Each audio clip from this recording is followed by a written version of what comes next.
आज आपण बाप्पाच्या नैवेद्यासाठी मोदक बनवतोय मिक्स ड्राय फ्रुट्स। त्यामध्ये आपण काजू बदाम घेतलेले आहेत, तूप, तीळ, शेंगदाणा, गूळ आणि इथे जायफळ घेतलेला आहे। इथे आपण काजू बदाम टाकून घेऊ।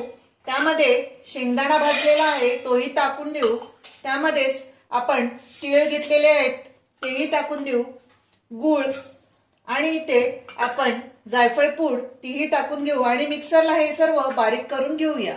इथे आपण पूड करून घेतलेली आहे, त्यामध्ये 1 चमचा आपण साजूक तूप टाकून घेऊया। इथे आपण मोदकांचा साचा घेतलेला आहे, त्यामध्ये आपण भरून घेऊ। इथे आपण साच्यामध्ये भरून घेतलेला आहे। आता आपण ओपन करूया। खूप छान असा मोदक तयार झालेला। इथे तयार आहेत आपले मोदक।